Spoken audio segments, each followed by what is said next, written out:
كاملة وسلم سلاما تاما على سيدنا محمد الذي تنحل به العقد وتنفرج به الكرب وتقضى به الحوائج وتنال به الرغائب وحسن الخواتيم ويستسقى الغمام بوجه الكريم وعلى آله وصحبه في كل لمحات ونفس بعدد كل معلوم لك. اللهم صل صلاة كاملة وسلم سلاما تاما على سيدنا محمد الذي تنحل به العقد وتنفرج به الكرب وتقضى به الحوائج وتنال به الرغائب وحسن الخواتيم ويستسقى الغمام بوجه الكريم وعلى آله وصحبه في كل لمحات ونفس بعدد كل معلوم لك. اللهم صل صلاة كاملة وسلم سلاما تاما على سيدنا محمد الذي تنحل به العقد وتنفرج به الكرب وتقضى به الحوائج وتنال به الرغائب وحسن الخواتيم ويستسقى الغمام بوجه الكريم وعلى آله وصحبه في كل لمحات ونفس بعدد كل معلوم لك. اللهم صل صلاة كاملة وسلم سلاما تاما على سيدنا محمد الذي تنحل به العقد وتنفرج به الكرب وتقضى به الحوائج وتنال به الرغائب وحسن الخواتيم ويستسقى الغمام بوجه الكريم وعلى آله وصحبه في كل لمحات ونفس بعدد كل معلوم لك. اللهم صل صلاة كاملة وسلم سلاما تاما على سيدنا محمد الذي تنحل به العقد وتنفرج به الكرب وتقضى به الحوائج وتنال به الرغائب وحسن الخواتيم ويستسقى الغمام بوجه الكريم وعلى آله وصحبه في كل لمحات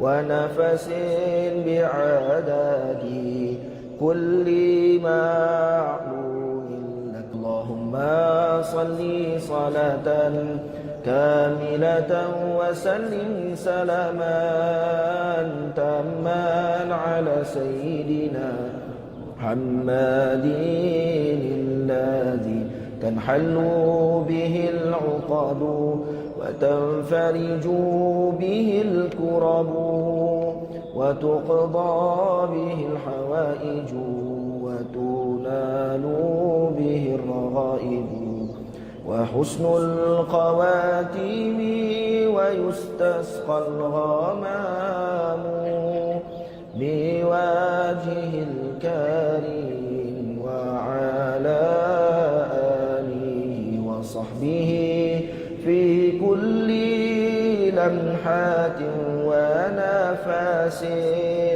ونفس بعدد كل معلوم لك. اللهم صل صلاة كاملة وسلم سلاما تاما على سيدنا محمد الذي تنحل به العقد وتنفرج به الكرب وتقضى به الحوائج وتنال به الرغائب وحسن الخواتيم ويستسقى الغمام بوجه الكريم وعلى آله وصحبه في كل لمحات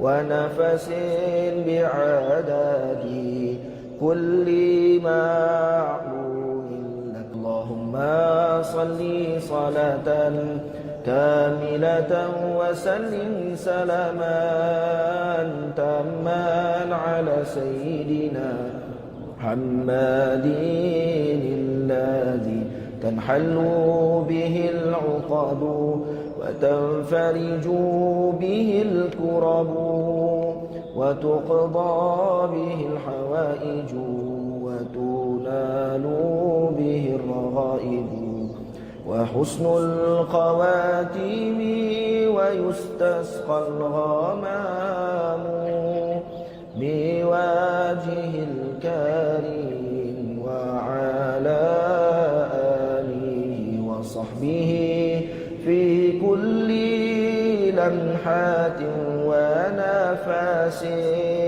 ونفس بعدد كل معلوم لك. اللهم صل صلاة كاملة وسلم سلاما تاما على سيدنا محمد الذي تنحل به العقد وتنفرج به الكرب وتقضى به الحوائج وتنال به الرغائب وحسن الخواتيم ويستسقى الغمام بوجه الكريم وعلى آله وصحبه في كل لمحات ونفس بعدد كل معلوم لك. اللهم صل صلاة كاملة وسلم سلاما تاما على سيدنا محمد الذي تنحل به العقد وتنفرج به الكرب وتقضى به الحوائج وتنال به الرغائب وحسن الخواتيم ويستسقى الغمام بوجه الكريم وعلى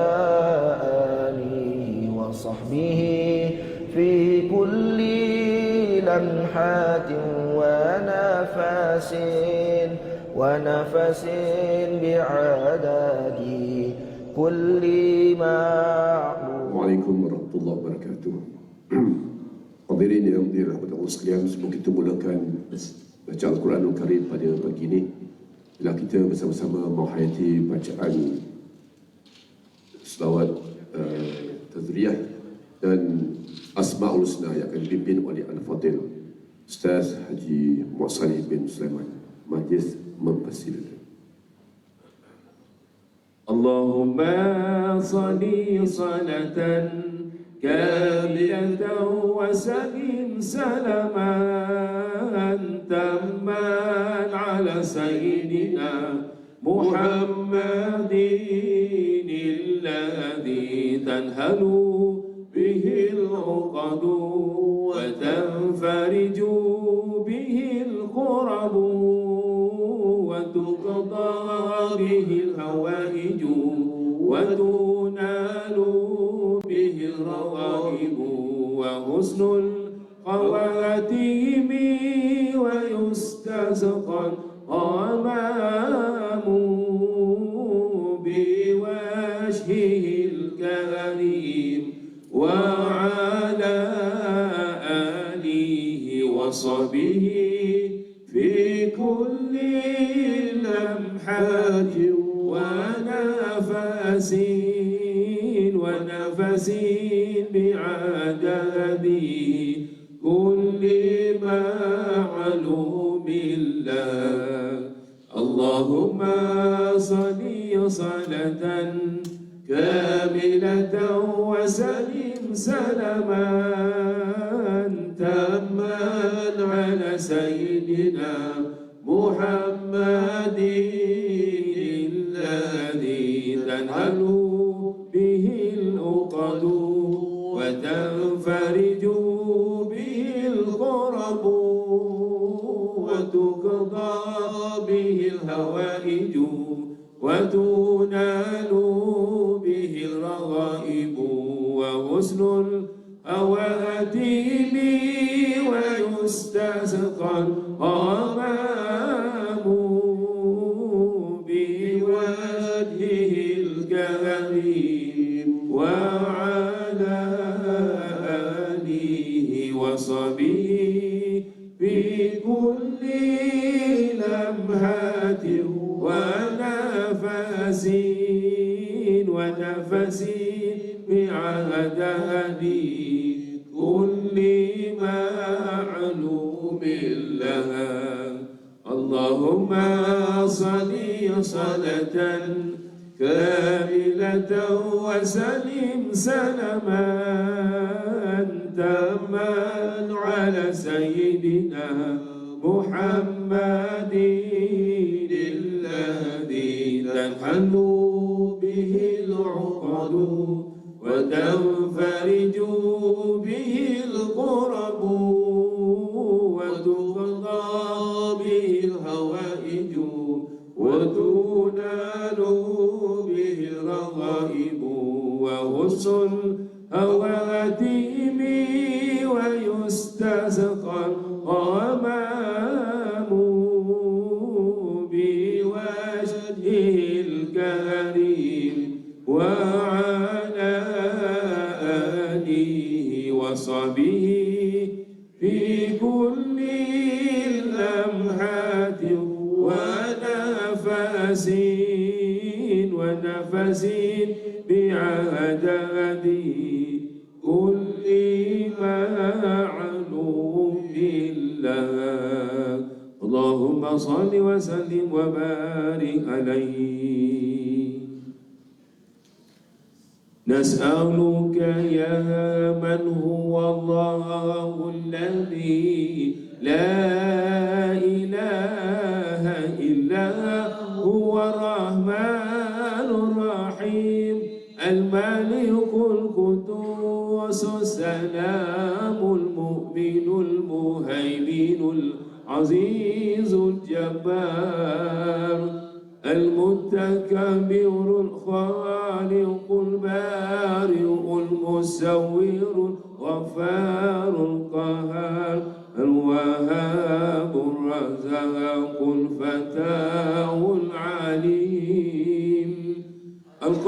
القابض الباسط الخافض الرافع المعز المذل السميع البصير الحكم العدل اللطيف الخبير الحليم العظيم الغفور الشكور العلي الكبير الحفيظ المكين الحصيب الجليل الكريم الرقيب المجيب الواسع الحكيم الودود المجيد الباعث الشهيد الحق الوكيل القوي المتين الولي الحميد المحسن المبدع المعيد المحيي المميت الحي القيوم الواجد الماجد الواحد الصمد القادر المقتدر المقدم المؤخر الأول الآخر الظاهر الباطن الوالي المتعالي البر تواب المنتقم العفو الرؤوف المالك الملك ذو الجلال والإكرام المقسط الجامع الغني المغني المانع الضار نافع النور الهادي البديع الباقي الوارث الرشيد صبور الذي ليس كمثله شيء وهو السميع البصير اللهم صل أفضل الصلاة على أسعد المخلوقات كسيدنا محمد وعلى آله وصحبه وسلم عدد معلوماتك ومداد كلماتك كلما ذكرك ذاكرون وغفل عن ذكره الغافلون.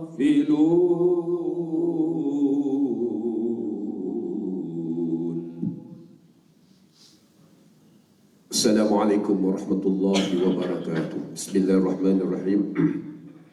Alhamdulillahi rabbil alamin. Salatu wassalamu ala asyrafil mursalin wa ala alihi wa sahbihi ajma'in. Yang berbahagia Puan Hajah dan Datuk Syima Muhammad Timbalan Setiausaha Bandar Raya Johor Bahru, yang dihormati Ketua Jabatan, Ketua Bahagian Al-Fadhil Ustaz Muhammad Syafiee bin Abdul Rahman, Pegawai Wakaf An-Nur Corporation Berhad, tuan-tuan dan puan-puan, warga kerja Bandar Raya Johor Bahru yang dirahmati Allah Subhanahu wa taala sekalian. Alhamdulillah, syukur kita kehadiran Allah Subhanahu wa taala pada pagi yang penuh barakah ini. Kita sekali lagi dihimpunkan untuk dapat kita bersama-sama menghadiri program membudayakan Al-Quran dan Tazkirah. Semoga kehadiran kita pada pagi ini mudah-mudahan Allah akan himpunkan kita bersama dengan golongan orang yang saleh dan salihah. Amin ya rabbal alamin. Hadirin yang dirahmati Allah sekalian, sebelum kita memulakan bacaan Al-Quran pada pagi ini, ingin saya maklumkan bahawa Majlis Bandar Raya Johor Bahru insya-Allah sekali lagi akan mengadakan program ibadah korban dan akikah bagi tahun 1443 Hijriah bersamaan dengan 2022 Masihi, peringkat Majlis Bandar Raya Johor Bahru, di mana insya-Allah tarikh program ini, pelaksanaan untuk korban dan akikah ini akan berlangsung pada hari Rabu 13 Julai 2022 bersamaan dengan 13 Zulhijjah 1443 Hijriah di Stor Pusat Jabatan Khidmat Pengurusan Bengkel Kejuruteraan Taman Mawar Astin Johor Bahru pada jam 8 pagi hingga 2 petang. Dan untuk makluman kita sekalian bahawa bagi satu ekor kambing bernilai ringgit Malaysia 1,200, manakala lembu pula satu bahagian ringgit Malaysia RM880. Harga termasuk pengurusan dan upah sembelihan. Tarikh tutupnya pada 5 Julai 2022. Bagi anggota yang berminat untuk menyertai program ini, segala pengurusan dan potongan gaji akan dibuat mulai pada September 2022. Jadi untuk maklumat lanjut dan untuk mendapatkan borang pendaftaran, bolehlah terus berhubung dengan Ustaz Aiman. Nombor telefon 013-768-6951 dan Puan Fatimah 07-2198-169. Jadi siapa anggota yang ingin berminat untuk sama-sama menyertai program korban pada tahun ini, bolehlah berhubung dengan Ustaz Aiman yang Husan dan Puan Fatimah. Mudah-mudahan ibadat korban kita akan sentiasa dipermudahkan Allah Subhanahu wa taala. Amin ya rabbal alamin. Hadirin yang dirahmati Allah sekalian, kita akan mulakan program Membudaykan Al-Quran, dan kita akan mulakan pada pagi ini surah Ali Imran, mulai ayat yang pertama. Silakan Al-Fadil untuk mulakan bacaan, dan terjemahannya pula akan disampaikan oleh Al-Fadil Ustaz Haji Muhammad Salih bin Sulaiman. Majlis mempersilakan.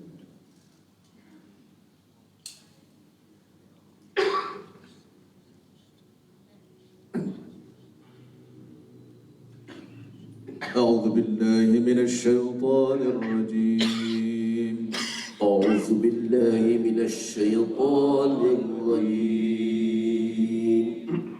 بسم الله الرحمن الرحيم بسم الله الرحمن الرحيم ألف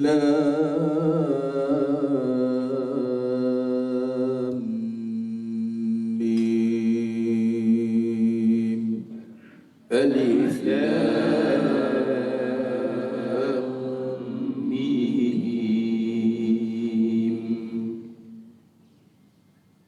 الله لا إله إلا هو الحي القيوم. الله لا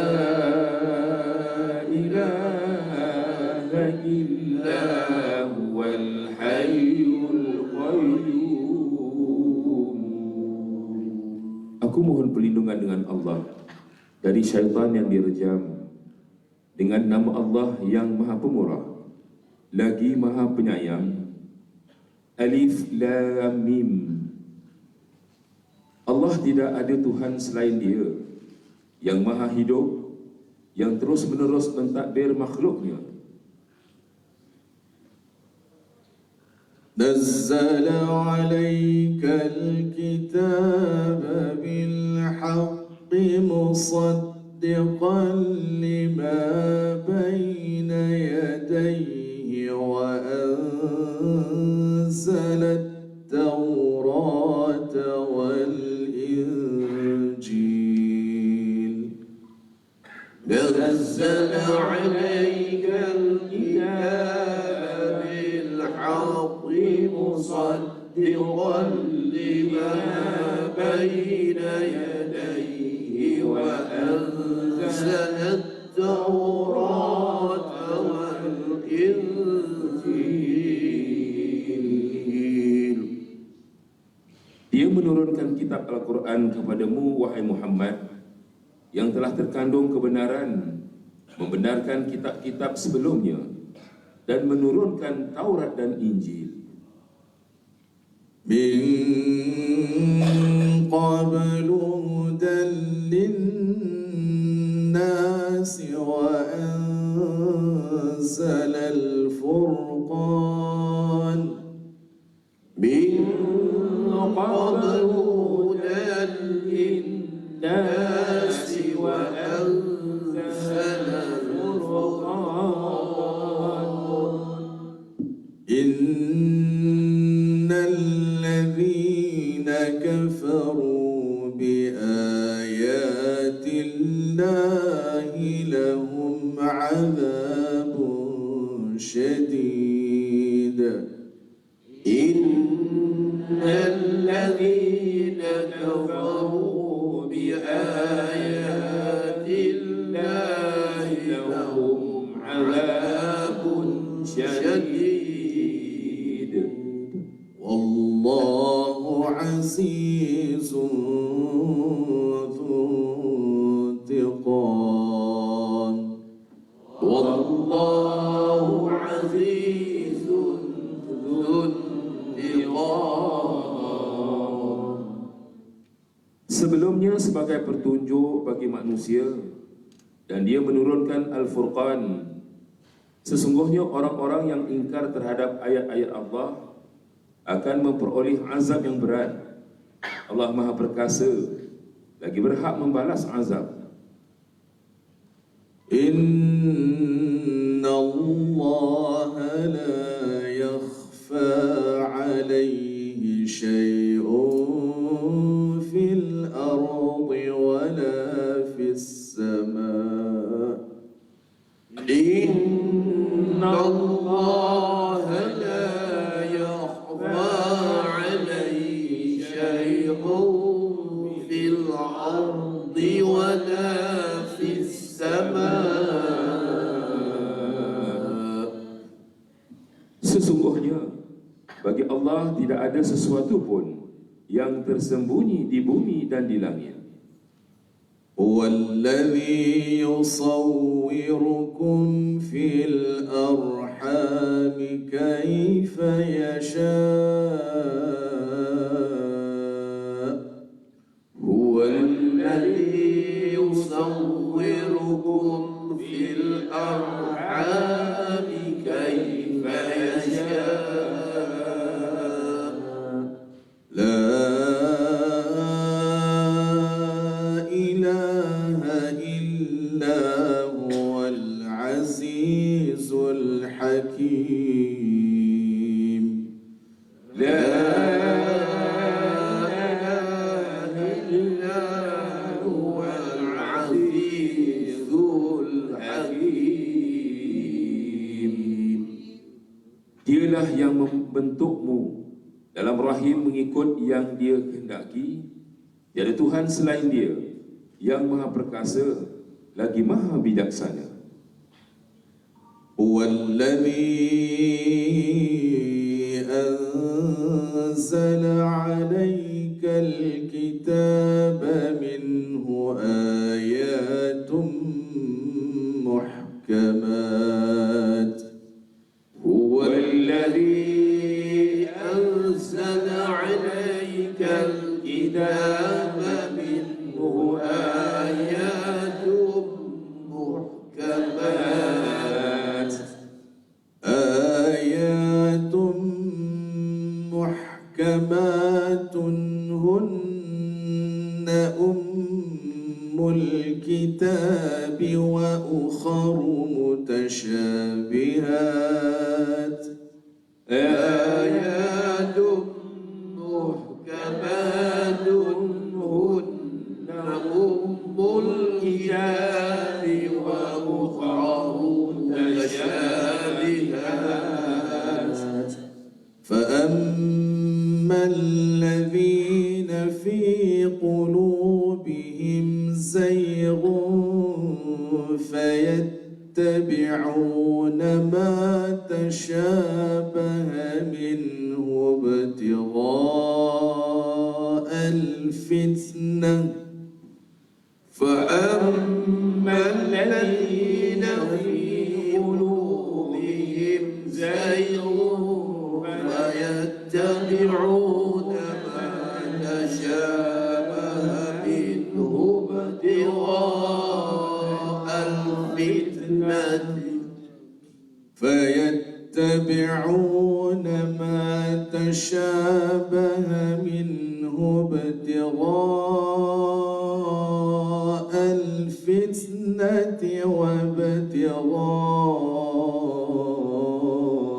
تأويله فيتبعون ما تشابه منه ابتغاء الفتنة وابتغاء تأويله وما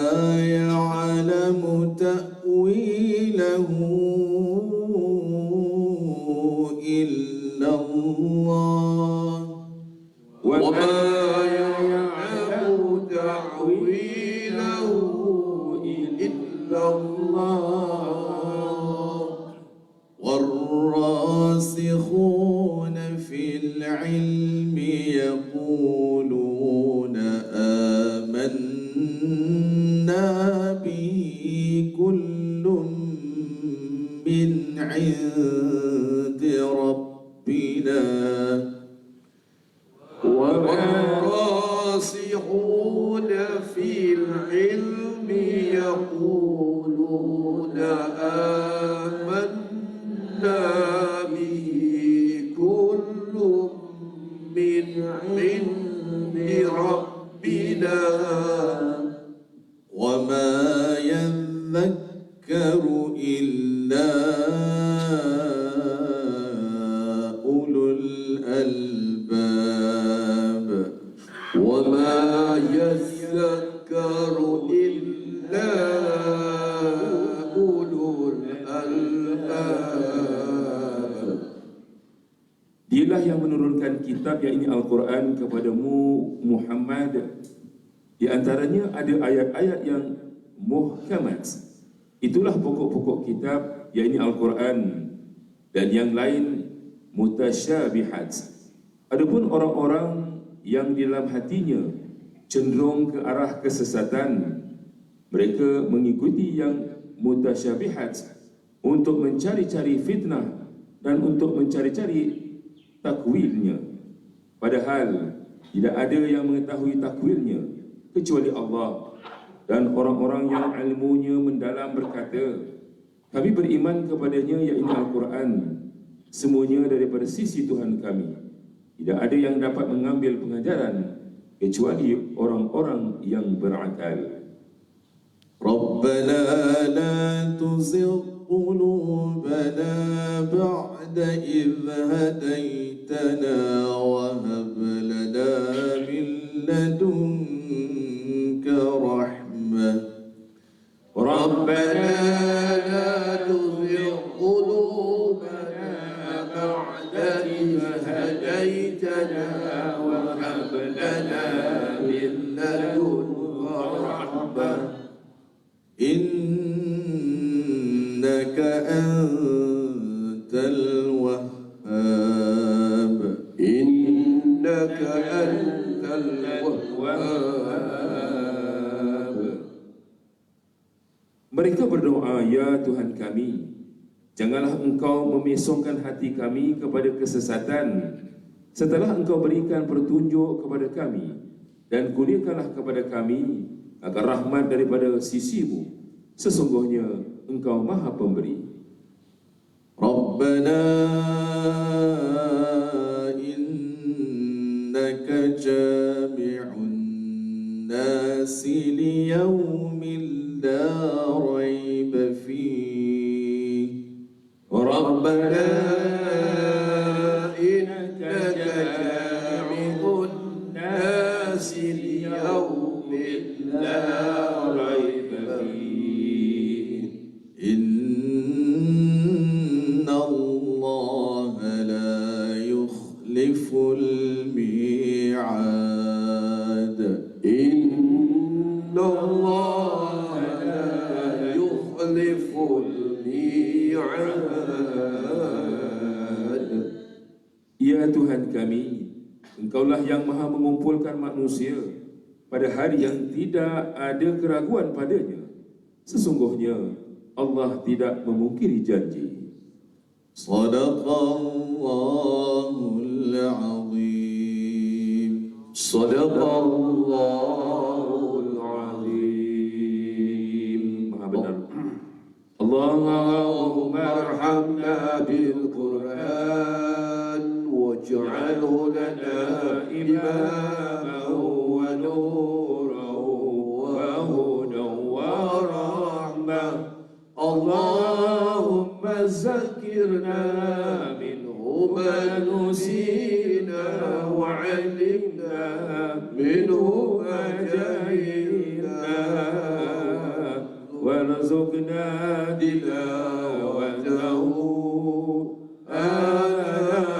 al-layli wa atrafan nahar waj'alhu lana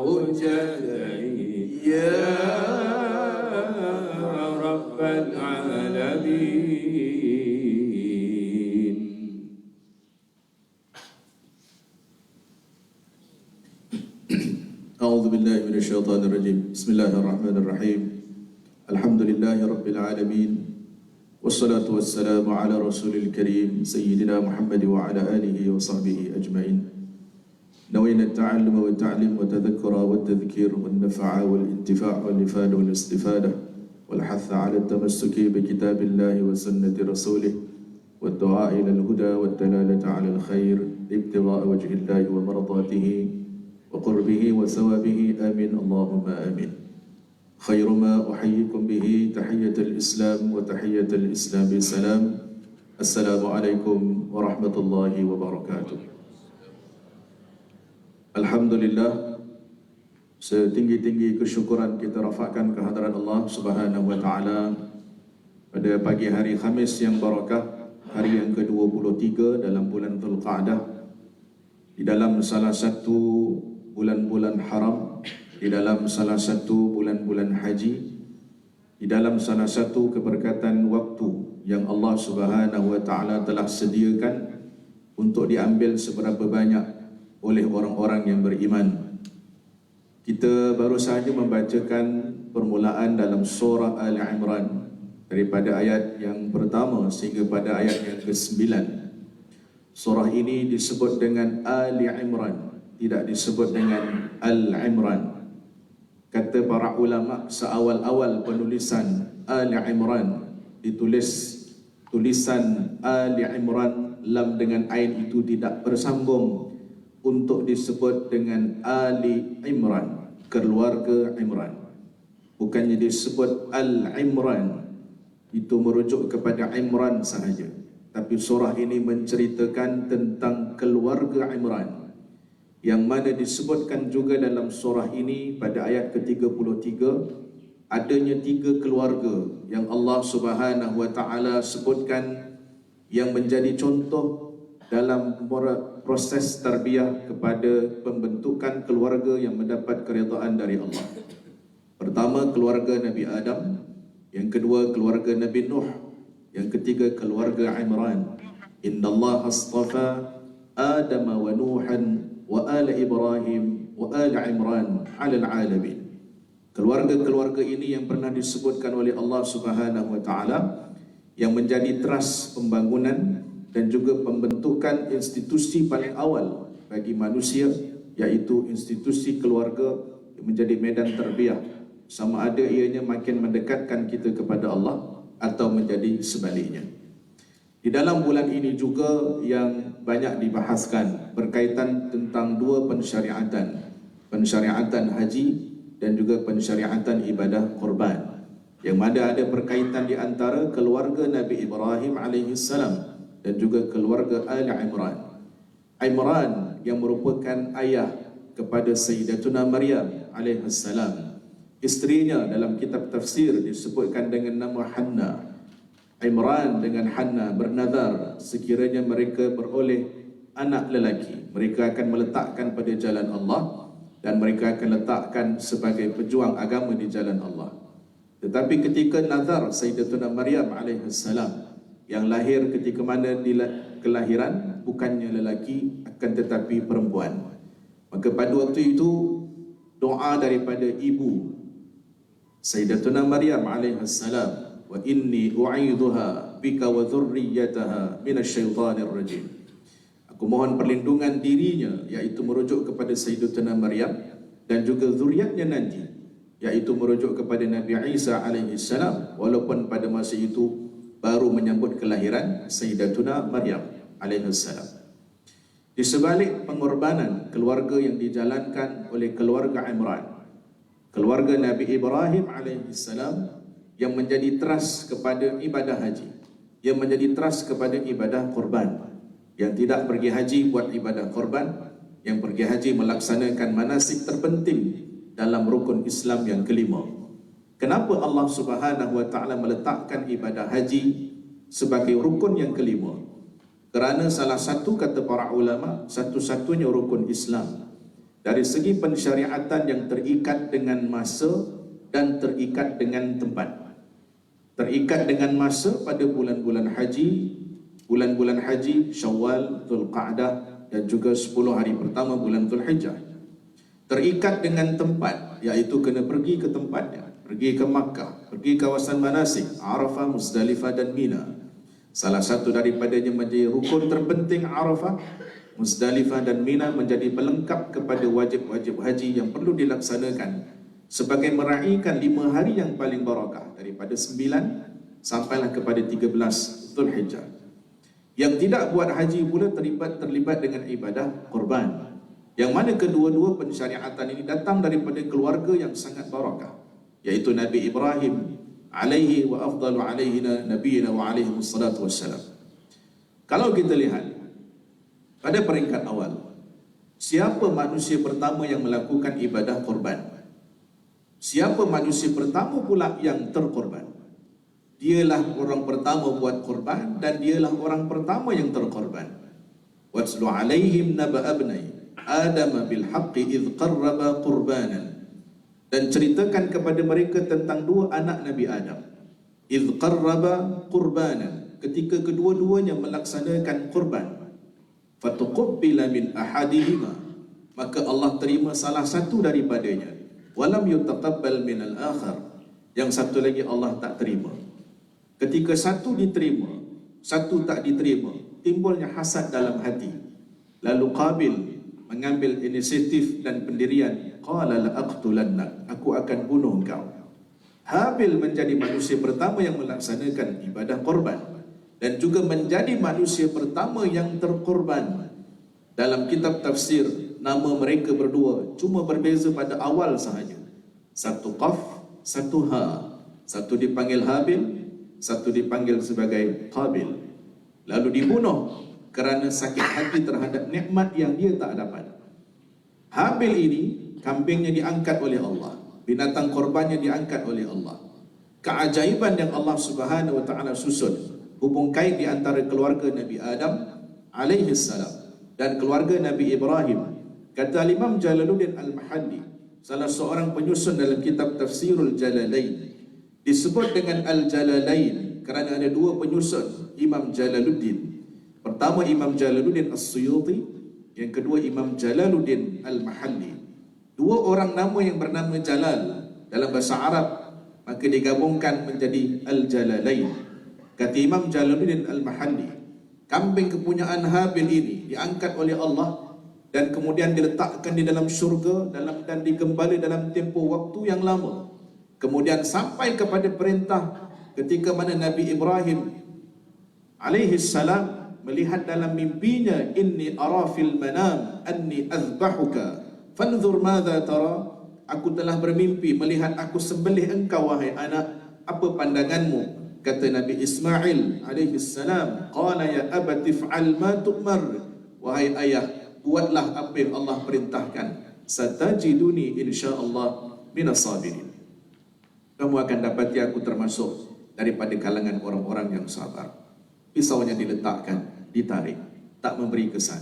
Pisaunya diletakkan, ditarik, tak memberi kesan. Bahkan disebut dalam Tafsirul Wasit, bagaimana pesanan Nabi Ismail, ayah, pisau ini tajamkan, pastikan darahnya tidak terpercik ke bajumu. Nanti balik ibu akan bertanya, sampaikan salam kasih sayang aku kepada ibu. Pesanan-pesanan ini menjadi salah satu pensyariatan dalam ibadah korban. Pisau yang kena tajam, jangan menjadi diasah pisau itu di depan binatang yang kita nak sembelih, jadi hukumnya makruh kerana binatang itu juga merupakan makhluk Allah Subhanahu wa taala. Ketika mana sembelihan itu tidak berjaya, datang perintah, ya Ibrahim, alihkan anakmu, aku akan gantikan dengan seekor kibas. Kata Imam Jalaluddin Al-Mahalli, kibas yang diturunkan oleh Allah menggantikan sembelihan Nabi Ismail merupakan kibas yang diangkat oleh Allah pada masa zaman anak Nabi Adam, iaitu kepunyaan Habil. Kambing ini digembali di dalam syurga dalam tempoh waktu yang lama, lalu menjadi penghubung di antara hubungan 2 keluarga, Nabi Adam dan juga Nabi Ibrahim. Kambing itu diturunkan dan digantikan setelah Allah perintahkan, alihkan anakmu, untuk melihat bagaimana baginda menjalankan perintah Allah. Ceritanya setelah dialihkan, bukan ceritanya disembelih ting tukar jadi kambing, bukan begitu. Jangan salah faham cerita bab sembelihan Nabi Ibrahim ketika mana dapat perintah. Tetapi hadirin hadirat, kita tengok apa ungkapan Nabi Ibrahim alaihi salam, ni'mal aun anta ya bunayya ala amrillah. aku dapat nikmat yang paling besar dalam hidup, yaitu engkau wahai anak, kerana engkau aku jadi kuat untuk menjalankan perintah Allah. Ulama ambil ungkapan Nabi Ibrahim alaihi salam, ni'mal aun anta ya bunayya ala amrillah. Hari ini anak-anak kita menjadi sebab untuk kita semakin dekat dengan Allah, atau anak-anak kita menjadi sebab kita semakin jauh dengan Allah. Ini bulan yang menceritakan tentang perihal keluarga yang barakah. Keluarga Nabi Ibrahim yang kita ikuti saranannya, kita ikuti pengorbanannya, kita ikuti tarbiyahnya dalam setiap langkah. Ketika baru bergembira dapat zuriat, Allah perintahkan kamu pergi tinggalkan anakmu di tempat yang biwadin ghairi dhi zar'in inda baitikal muharram. Baru nak suka dapat zuriat, Allah perintah tinggalkan. Selang beberapa masa, baru nak suka datang semula ke Mekah tengok Nabi Ismail membesar dengan sehat. Baru nak suka datang pula perintah kena sembelih pula. Baru nak suka pada anak kena tinggalkan. Baru nak suka tengok anak membesar kena sembelih pula. Kedua-dua perintah ini yang menjadi kuat kepada Nabi Ibrahim alaihi salam adalah anaknya sendiri, iaitu Nabi Ismail alaihi salam. Demikian juga dalam persyariatan ibadah haji. Ibadah yang terikat dengan masa dan tempat. Ini musim di mana kawan-kawan kita, sahabat handai, ahli keluarga yang terpilih untuk mendapat jemputan dari Allah Subhanahu wa taala. Proses meninggikan Kaabah kita baca dalam surah Al-Baqarah di penghujung juzuk yang pertama, wa idh yarfa'u Ibrahimul qawa'id. Al-qawa'id meninggikan, bukan membina, meninggikan Kaabah. Binaan Kaabah daripada dulu sampai sekarang berubah. Sampailah zaman Khalifah Harun Ar-Rashid, siapa naik jadi khalifah runtuhkan Kaabah, buat semula. Masing-masing nak membina legasi masing-masing. Lalu Khalifah Harun Ar-Rashid menasihatkan Khalifah menerima nasihat pada waktu itu, adakah setiap kali naik khalifah yang baru kamu nak runtuhkan Kaabah, kamu nak buat binaan legasi kamu sendiri? Akhirnya binaan itu berhenti sampai ke hari ini. Daripada binaan yang tinggi rendah sedikit, daripada 2 pintu menjadi 1 pintu. 1 pintu yang tinggal hari ini namanya multazam. Dulu zaman Ibn Umar ada 2 pintu, 1 multazam, 1 mustajar. Sekarang tertutup, jaraknya 3 hasta atau 5 hasta daripada rukun Yamani. Tak lama lagi kita dapat tengok waktu kelambu Kaabah mula disingkap dan akan diganti pada 9 hari bulan Zulhijjah. Nanti ada siaran langsung dekat TV Al-Hijrah. Tengok nanti waktu kamera pusing dekat kawasan rukun Yamani, ada bentuk macam pintu asal yang telah ditutup. Kalau multazam tempat mustajab doa, mustajar tempat orang kena zalim, itu doanya paling mustajab. Tapi ulama kata kalau kita nak doa di situ, kalau kena zalim dalam hidup, hati-hati. Takut-takut doa kita ni terkabulnya lebih. Kita kena zalim dengan kadar sekian, kita minta Allah balas balik kita minta Allah balas balik kezaliman itu, bimbang takut-takut terlebih. Yang lebih tu nanti kita kena dakwa.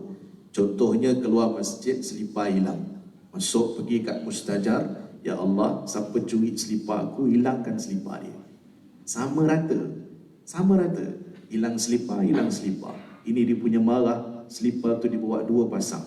Keluar Masjidil Haram, 2-2 hilang. Yang buat basah hilang, yang buat pakai di dalam pun hilang. Mahal pula tu, dibeli ke Ayun Tebrau. Bukan calang-calang, bawa pergi ke Mekah. Hilang pula. Teringat ustaz cakap pergi mustajar. Orang kena zalim, dia pergi ke situ. Kalau dia doa selipar kena hilang, hilangkan juga orang yang curi selipar saya 2 pasang. Kan sama. Ini doanya subhanallah. Ya Allah, berikan dia kemiskinan 7 keturunan atas sebab dia curi selipar saya. Subhanallah. Selipar hilang, doa 7 keturunan. Kata ulama, nanti yang bakinya tu, nanti besok kita kena dakwa di hari akhirat. Jadi sebab itu ulama kata kalau nak doa untuk kena zalim ni, memang doa kita mustajab. Tapi antara pilihan untuk kita doakan pembalasan atau kita memberikan, membuka ruang dalam hati kita seluas-luasnya untuk memberi keampunan, itu satu jiwa yang besar.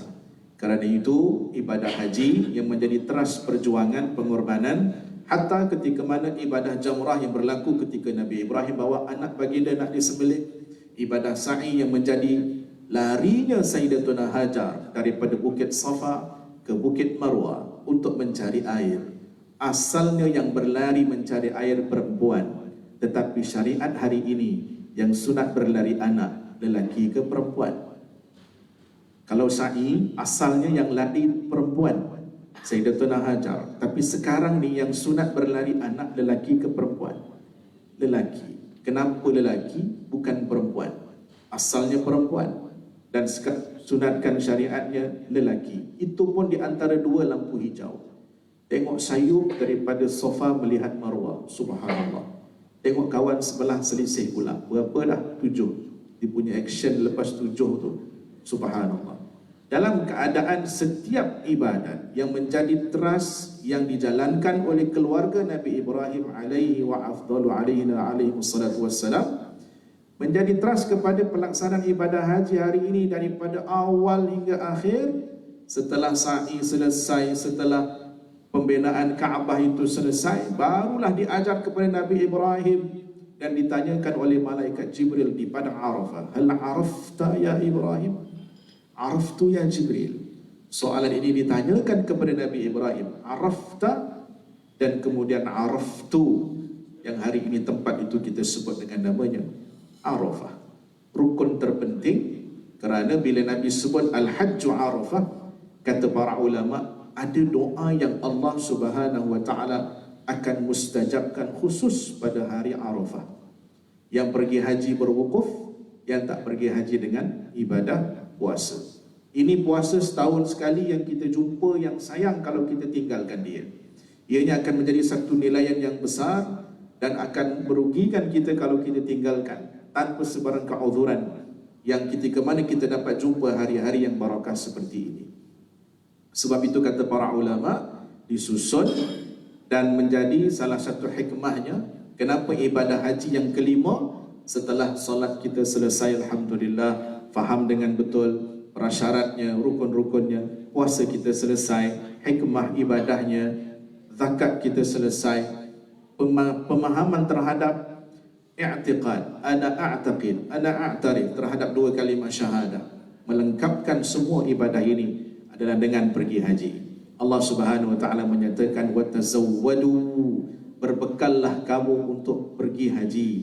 Fa inna khairaz zadit taqwa, sebaik-baik bekalan untuk pergi haji itu adalah dengan taqwa. Allah perintahkan Nabi Ibrahim, ya Ibrahim, kamu pergi panggil orang datang untuk pergi haji. Kata Nabi Ibrahim, wahai Allah, suara saya terhad, tenaga saya terhad. Bagaimana suara saya boleh sampai kepada orang lain? Bagaimana tenaga saya nak pergi jumpa semua orang lain dalam keadaan terhadnya saya? Allah Subhanahu wa ta'ala menyatakan kepada Nabi Ibrahim alaihissalam, alaikan nida wa alainal balagh. Tugas kamu adalah untuk menyeru, tapi bab menyampaikan ke tanah haram, ke rumah Allah, ke Baitullah, Allah menyatakan tugas engkau seru, yang menyampaikan bukan engkau, yang menyampaikan kami, kata Allah. Ini ungkapan ini kata para ulama, seperti mana disebutkan oleh Syekh Al-Mutawalli Asy'arawi rahimahullahu ta'ala, terpakai sampai hari ini.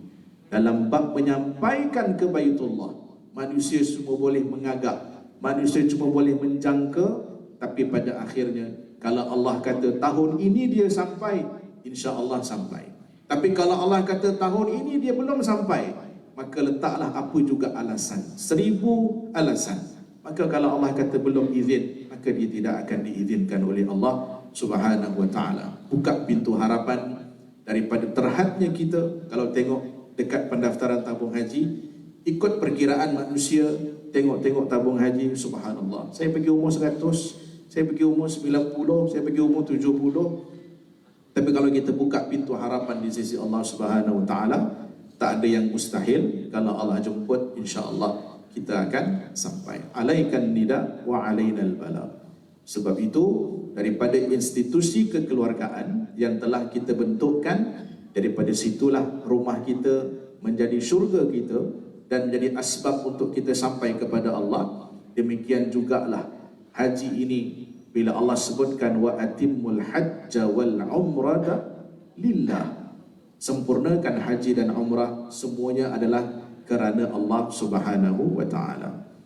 Jadi mudah-mudahan apa yang dapat kita kongsikan serba sedikit pada pagi ini berkaitan tentang beberapa hikmah pelaksanaan dalam pensyariatan agama yang terangkum dalam rukun Islam yang terbina, salah satu daripadanya dengan ibadah haji yang tersedia dengan pengorbanan yang begitu luar biasa. salah seorang yang terlibat dan dapat jariah dalam ibadah haji rakyat negara Malaysia yang tercinta ini, yang dapat jariah sampai hari ini adalah idea yang pernah dicetuskan oleh almarhum Profesor Diraja Engku Aziz yang mencadangkan penubuhan lembaga tabung haji. Sebab pada masa itu, zaman itu orang pergi haji jual kebun, bila yang meninggal tak balik, yang terus stay di sana pun ada juga.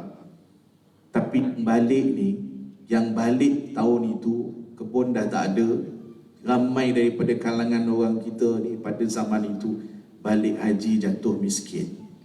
Lalu datanglah inisiatif idea penubuhan yang sangat barakah ini yang dicetuskan oleh almarhum Profesor Diraja Engku Aziz. Jariah tu terus berjalan. Walaupun sekarang ini lembaganya dah tak ada, tinggal tabung haji. Satu-satunya lembaga yang orang suka dulu adalah lembaga tabung haji. Lembaga yang lain orang bimbang juga. Tapi dalam keadaan hari ini kita dapat manfaat walaupun dah dikoperatkan, tetapi jariah berterusan daripada orang-orang yang terlibat. Sebab kalau kita lihat dulu, sebelum saya akhiri, kalau kita lihat dulu zaman 1930-an, zaman 1940-an, Mekah menjadi tempat utama untuk ulama-ulama kita pergi ke sana. Mekah menjadi tempat utama. Minggu lepas saya bacakan kitab Fadailus Saniyah yang membahaskan cerita tentang Jumaat dan malamnya keberkatan, disusun oleh Tuan Guru Haji Abu Bakar bin Hasan Al-Muari. Ini dalam sejarah Tuan Guru Haji Abu Bakar bin Hasan Al-Muari daripada Muar. Dalam sejarah, beliau satu-satunya orang yang menjawat jawatan mufti negeri Johor selama seminggu saja. Seminggu saja. Dan beliau di antara ulama tanah Melayu, pergi ke umur 6 tahun. 6 tahun pergi Mekah. Kita 6 tahun baru nak pergi tadika daftar anak. 6 tahun pada masa itu pergi ke Mekah, balik semula ke tanah Melayu pada masa umur 40. 34 tahun duduk di Mekah. Dan pada masa itu menjadi tradisi masyarakat di Melayu, di tanah Melayu, apa-apa hal pergi Mekah, apa-apa hal pergi Mekah. Sampaikan yang ada yang balik, ada yang ada juga yang tak balik, terus jadi warga negara Saudi. Sampailah hari ini anak dan cucu mereka tak boleh dah berbahasa Melayu, melainkan mereka yang kita jumpa dekat Mekah, orang-orang Melayu lama di Mekah, itu pun kadang-kadang cakap Melayunya pelan. Cakap Melayunya pelan. Jadi dah slang-slang macam Saudi. Kita ni tak ada slang Saudi, kita ni slang Arab lain. Kita slang Arab maklum, tu saja. Jadi kalau orang tanya, awak Arab apa? Saya Arab maklum. Yang kedua, awak Arab apa? Arab awak faham, tu aja. Jadi sebab itu dalam keadaan-keadaan seperti ini, ulama-ulama kita pada masa dulu menjadikan Mekah sebagai tempat utama mereka datang. Dan sampai hari ini Mekah menjadi satu hubungan yang sangat istimewa di kalangan masyarakat kita khususnya, yang menjadi tempat yang kalau kita datang banyak kali pun tetap kita akan nak datang lagi. Kenapa? Kalau kita pergi melancong, sekali cukup kita dah pergi dah, tak apalah saya dah rasa pergi tempat itu. Tapi kenapa Makkah dengan Madinah berulang banyak kali pun tetap kita nak datang? Jawapannya cuma satu. Tempat kita nak melancong, kita pergi dengan kehendak kita. Makkah dan Madinah datang dengan jemputan dari Allah dan datang dengan jemputan dari Rasulullah sallallahu alaihi wasallam. Mudah-mudahan semuanya yang hadir pada pagi ini, kalaupun bukan tahun ini, tahun depan, kalau bukan tahun depan, tahun akan datangnya, mudah-mudahan semuanya akan dijemput oleh Allah Subhanahu wa taala untuk menjadi salah satu tetamu Allah, Duyufur Rahman, yang Allah Subhanahu wa taala berikan rezeki yang besar dalam setiap perjalanan hidup kita. Dan sebelum saya akhiri, saya mengambil kesempatan bagi pihak Waqaf An-Nur, kami ada buka kaunter di belakang untuk bagi siapa-siapa daripada kalangan hadirat yang nak ambil keberkatan pada waktu pagi dalam bulan Dzulqa'dah untuk menyumbang sedikit pewakafan atas apa yang kami lakukan, memanjangkan jariah berterusan, dan moga-moga setiap sumbangan wakaf yang disumbangkan akan menjadi asbab keberkatan hidup dunia dan akhirat, hajat yang terkabul, dan moga-moga semuanya berada dalam lingkungan pemeliharaan dan naungan keberkatan dari Allah Subhanahu wa taala. Dan yang akhir dan penutup, bacalah selalu doa yang kalau kita baca nak pergi haji itu. Doa nak pergi haji itu, ulama kata baca pada malam Jumaat. Malam Jumaat lepas Isyak. Nanti tengok dalam mana-mana kitab doa pergi haji itu. Baca doa itu selepas isyak. Berapa kali ni yang tak nak dengar ni? Berapa kali ni yang tak nak dengar ni? 40 kali. 40 kali. Kalau tak sempat 40, cubalah sikit-sikit dulu. 10 dulu, 20, naik sikit-sikit sampai jadi 40. Kita kalau dalam bab zikir antara 170 dengan 21, kita pilih yang mana? Macam dah tahu jawapannya. Ni ada 3 zikir awak baca. Ni kena baca 100 kali, ni kena baca 70 kali, ni baca 21. InsyaAllah saya pilih 21.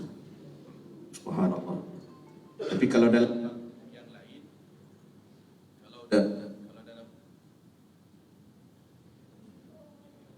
kalau dalam bab yang lain, kita tahu pilihan kita yang mana. Kadang-kadang urus niaga kita dengan Allah, urus niaga kita dengan Allah. Perlu kadang-kadang kita perbanyakkan, kerana zikir itu adalah terletak rahsianya pada bilangan, pada bilangan. Kalau orang baca apa?